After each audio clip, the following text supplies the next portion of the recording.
आपकी আদালতে সাধ্বী ঋতম্ভরার ওপর অভিযোগ হলো যে ইনি আধুনিক ধ্যান ধারণার প্রচন্ড রকম বিরোধী।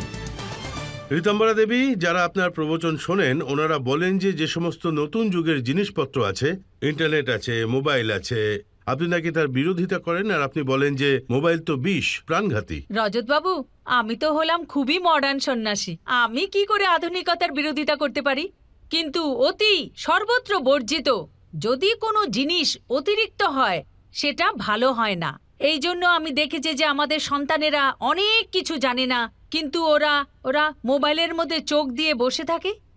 যদি আপনি কোথাও বাড়ি তৈরি হচ্ছে সেখানে দেখতে পাবেন রিক্সাওয়ালা রিক্সা চালাচ্ছে কিন্তু চোখ মোবাইলের দিকে রয়েছে। মোবাইল দিয়ে সেলফি তুলতে গিয়ে কত অ্যাক্সিডেন্ট হয়েছে রজত বাবু, কত কত লোকের অকাল মৃত্যু হয়েছে। এই জন্য যে কোনো বিষয়ে সংযম হওয়া খুব প্রয়োজন, সাধনের সঠিক ব্যবহার হওয়া খুবই দরকার। আর প্রগতি সর্বদাই আমার খুব প্রিয় রজত বাবু।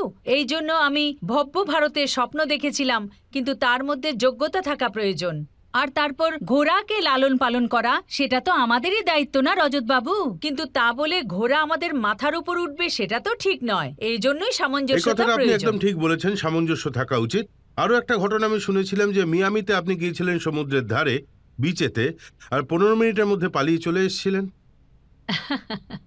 এর কারণ হলো রজত বাবু, আমি ভেবেছিলাম যে আমাদের সাথে সব সঙ্গীত মণ্ডলী ছিল, তো আমরা ভেবেছিলাম প্রকৃতির কাছে, সমুদ্রের ধারে, সাগরের তটে আমরা সাগরের বিশালতাকে দর্শন করতে পারবো, আর পরিষ্কার আকাশ হবে, অজস্র তারায় ভরা আকাশ পরিষ্কার থাকবে, আর তখন আমি সমুদ্রের ধারে বসে প্রভুকে ডাকবো, তখন খুব ভালো লাগবে আর ধ্যানও করব। কিন্তু যখন ওখানে আমরা পৌঁছলাম রজতবাবু, ওখানে তো মদের বোতল, এমন এমন এরকম এরকম ভোগ বিলাসিতা, বিচিত্র আর বিদ্রুপ রূপ ছিল, যা শোভনীয় নয় একদম। সেই সকালের ব্রহ্ম মুহূর্তে তখন আমি আমার সঙ্গীদের বলি, ভাই আমরা ভুল জায়গায় চলে এসেছি। আমরা ওখান থেকেই রজতবাবু ভারত ভূমিকে প্রণাম করে ফেললাম। হে ভারত ভূমি, তোমার সাগরের তটে ওখানে সোমনাথ আছে, জগন্নাথ আছে, কন্যাকুমারী আছে, আর পাহাড়ের শিখরে আমাদের কেদার বাবা আছে, গঙ্গোত্রী আছে, যমুনোত্রী আছে। আমাদের এখানে প্রকৃতি প্রফুল্লিত হয়ে বিরাজিত আছে, সেখানেই ভগবতী আছে, সেখানেই ভগবান আছে। এটাই তো ভারত ভূমি। কিন্তু ভারত ভূমির জন্য আধুনিক চিন্তা ভাবনা সম্পন্ন মানুষেরা বলেন যে আমাদের আইআইটি বানানো উচিত, আমাদের স্কুল বানানো উচিত, কলেজ বানানো উচিত। মন্দির তৈরি করে কি লাভ? ব্যাপারটা অনেকটা এরকম রজতবাবু, ওই স্কুল রুটি রোজগারের শিক্ষা দেয় আর মন্দির বিদ্যা দেয় জীবনের। আর বেঁচে থাকার জীবিত থাকার মধ্যে তো তফাৎ আছে। আমরা জীবিত তো থাকতে চাই, কিন্তু সঠিকভাবে আমরা বাঁচতেও চাই। আর আপনি কি জানেন রজতবাবু, এটা হলো গুরু শিষ্যের পরম্পরা দেশ।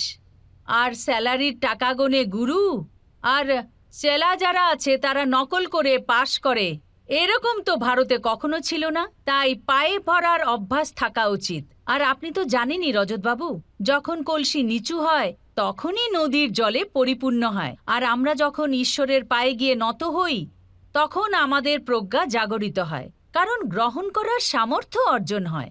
আর তারপর আপনি তো জানেনই রজতবাবু, যখন ডাক্তারের ওষুধ শেষ হয়ে যায় আর কোনো কাজ করে না, তখন ডাক্তারও বলেন ঈশ্বরের কাছে প্রার্থনা করো, তবেই ঠিক হবে।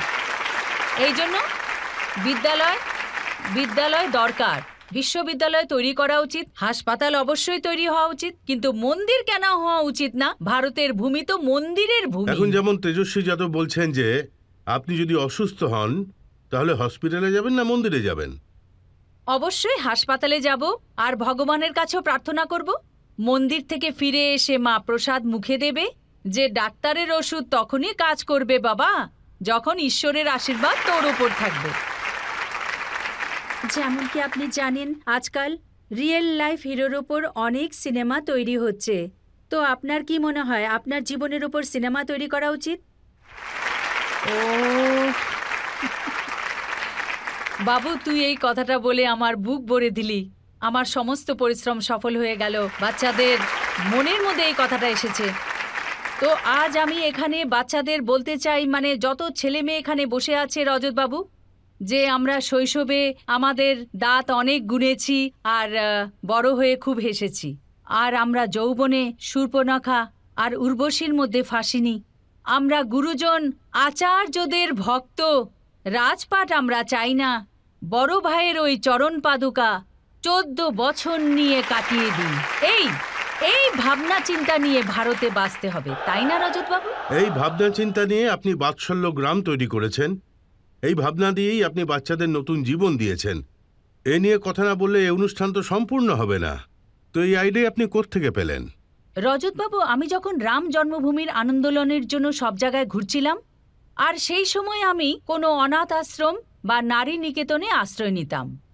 ওখানকার ব্যবস্থা দেখে আমার মনে হয়েছিল যে আমরা এত সংবেদন মানুষ যে আমরা পাথরের মধ্যেও পরমাত্মাকে খুঁজে পাই, মানুষের মধ্যে ঈশ্বরকে দেখতে পাই।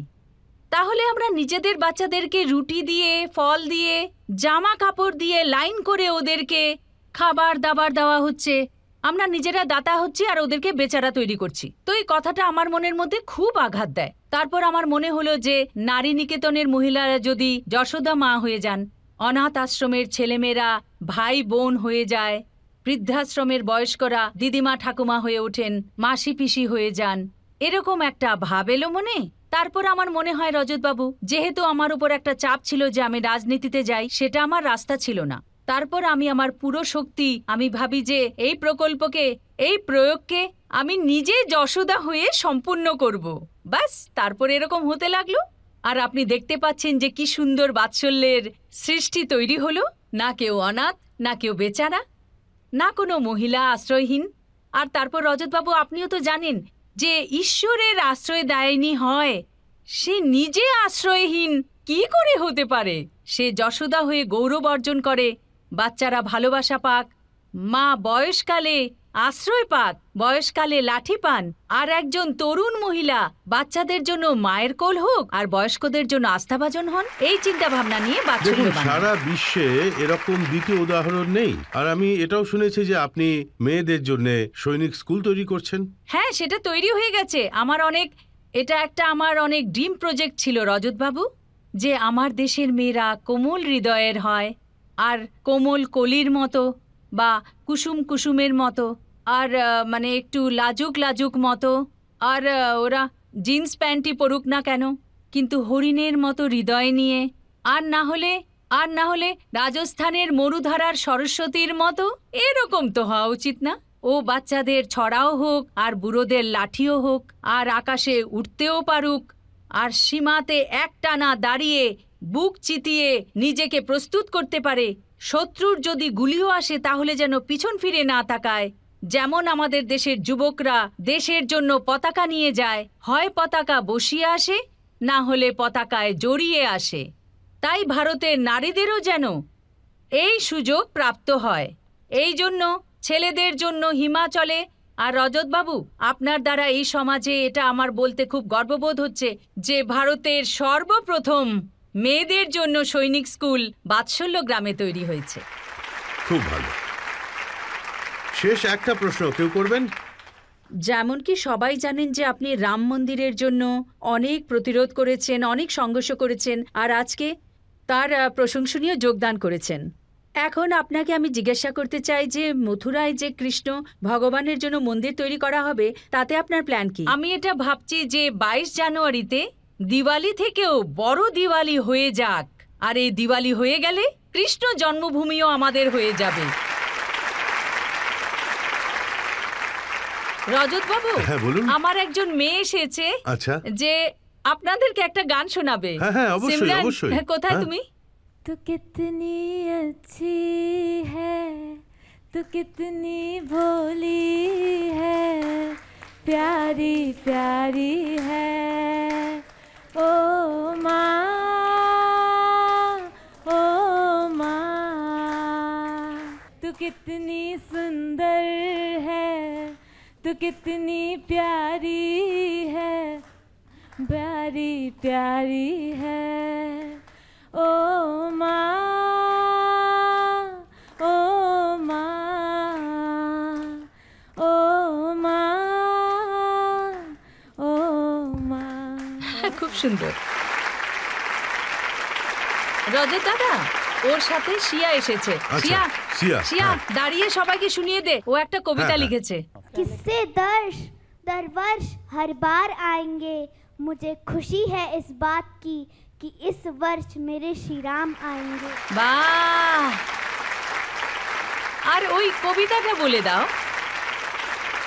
मुट्ठी में कुछ सपने लेकर भरकर जेबों में आशाएं, दिल में है अरमान यही कुछ कर जाए, कुछ कर जाए। मैं उस माटी का वृक्ष नहीं जिसको नदियों ने सींचा है, दीदी माँ जी की उंगली थामकर मैंने चलना सीखा है। मैं वात्सल्य में लिखी कविता मुझको संस्कारों ने सींचा है, दीदी माँ जी के आंचल में पलकर मैंने दुनिया को देखा है। तूफानों सा शोर नहीं, कल कल बहता जल हूँ मैं, दीदी माँ जी के संस्कारों का आने वाला कल हूँ मैं। दीदी माँ जी का धाम मिला, पावन परमानंद नाम मिला, और भला क्या आस है मुझको, इतना खुशहाल परिवार मिला। मुझे दीदी माँ जी का प्यार मिला, मुझे दीदी माँ जी का प्यार मिला। আরে বাহ, সবাই শিয়ার জন্য হাততালি দাও। খুব সুন্দর, খুব সুন্দর। দেখুন, সকলে অনুরোধ করেছে আপনারা ভজন শোনানো উচিত। এত আরে সুন্দর আমি কি কবিতা ভজন শোনালেন। শোনাবো? সবাই আমার সাথে গাও। राम को पाना है तो बंदे खुद को बदलना होगा। সবাই হাত তুলে। राम को पाना है तो बंदे खुद को बदलना होगा। राम को पाना है तो बंदे खुद को बदलना होगा। धर्म युद्ध में तुझको अंगारों पर चलना। बैठा क्यों है कुछ कर्म कर, बैठा क्यों है कुछ कर्म कर, तेरा काम बोलेगा। कण कण भी जय जय जय श्री राम, रे भैया कण कण भी जय जय जय श्री राम। বলো জয় শ্রীরাম। जय श्री राम, जय श्री राम।